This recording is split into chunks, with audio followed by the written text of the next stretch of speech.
Welcome everyone to an all-new episode of Diecast Emporium Military Mondays, brought to you by my friends at smallscalehobbies.com. Make sure to check them out for all of your military model needs. In this week's episode, we're going to take a look at a rather unique modified vehicle from the Vietnam War. This is the M35 gun truck. Now, the gun trucks were instrumental in protecting the supply convoys and a lot of the unarmored vehicles as they traveled through Vietnam during the war.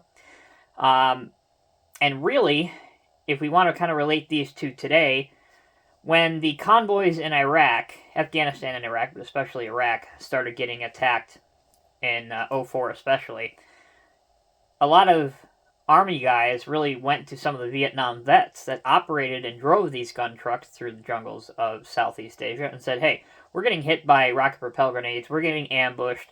What kind of lessons and what kind of tips can you guys give us from your experience in Vietnam that we can take into what we're dealing with in Iraq? How do we apply those lessons that you guys learned into what we're dealing with, and how can we armor our trucks, our Deuce and a Halves, our Humvees, our 5-ton rigs, our gas tankers? And what's really cool is most of the gun trucks from Vietnam were left behind or destroyed, but the one surviving gun truck is still intact and it is in a museum, and that is the Eve of Destruction. And I'll touch on that a little bit farther on in the video. But that's a little bit of background information on why these are relevant still today. And why they are such an integral part of military history, going all the way back almost 50 years ago, in some cases over 50 years ago, and why a simple idea came out of something that was needed. An idea out of necessity came into a role of how do we protect these convoys.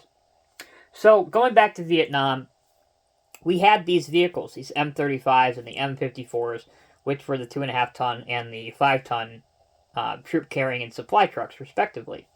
And they were quickly finding out that the enemy, mostly the NVA, couldn't really take on the U.S. Army conventionally. That's why they had to use their ambush tactics. And they figured out real quick that one of the best ways that they can inflict maximum casualty on us with the biggest bang for their buck was to lob a few grenades, launch a few RPGs, and ambush these supply trucks.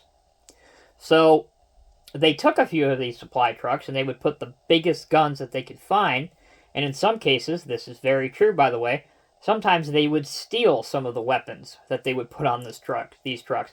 I remember distinctly, I'm not going to name the guy, I don't want to get the guy in trouble, but he actually came to talk with us in college, and he said that he literally requisitioned a M134 minigun and put it on his 2.5-ton truck. Didn't ask for it, didn't sign off paperwork for it, literally took it, put it on his truck without asking, and I will never forget that story. So that's one of many, many stories about guys, you push for things, you try and get things the right way, but sometimes in battle, in the heat of the moment, you scrounge up, you do what you can.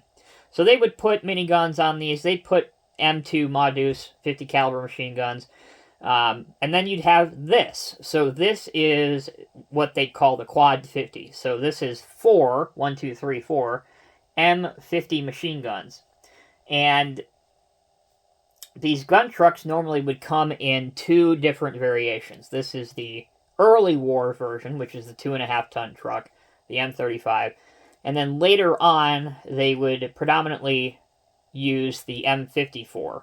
And the M54s were the ones that had the sides kind of raised up and provided extra protection for the gun crews. This one, as I said before, this is a 2.5-ton truck, so it didn't necessarily have the additional hillbilly armor, if you will, around the sides. This is very much like a flatbed truck, and it did have the opening top too. A lot of that was for heat, as well as the humidity, and added visibility for the driver, so it had very little to do with protection. But they would up-armor these cabs as the ambushes and stuff would progressively get worse and worse throughout the war. So taking all of those lessons and speaking with the veterans from the Vietnam War and moving into Iraq and Afghanistan, they literally would tell the military members from Iraq and Afghanistan how to take their existing equipment, which a lot of it was in the early part of the war, the exact same equipment, the exact same trucks, not necessarily that served in Vietnam, but the exact same stuff. We were still using M35s, whether it was, A3 versions, whatever. We were still using 5-ton trucks.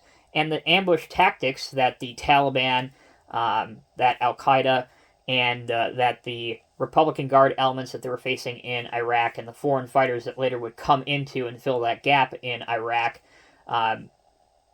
took the same lessons that the NVA was using, Viet Cong, all that, and they were doing the same thing to these supply convoys. They would hit these trucks, these soft-skinned vehicles.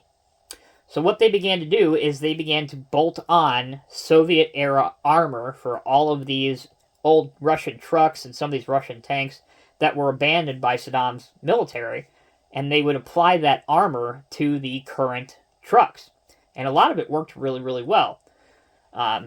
Unfortunately, as they moved from rocket-propelled grenades and mines and handheld grenades, that kind of stuff, and AK-47 ambushes, as they progressively got worse into the bigger bombs, which they would set off, obviously being IEDs or improvised explosive devices, and car bombs, a lot of that hillbilly armor or armament wasn't as effective as it was. But that's the story of then and now and how it transfers. I know it's a long, long story, but it's important. That's why this truck, to me anyway, holds a very special meaning and how it's still kind of current and very, very relevant. The Eve of Destruction, I told you I'd bring this full circle. The one surviving Vietnam-era gun truck that is intact. It is in a museum. You can go see it. It is the Eve of Destruction. That's what it's called. A lot of these guys, as you see on here, would paint these trucks, give them names, give them caricatures, as you see that I have done on this one, just to give them some personality, some swagger to them, if you will, and kind of like the aircraft in World War II. They paint characters, they give them nicknames, all that kind of fun stuff. As for the model you see in front of you, this is obviously a 1/87 scale M35.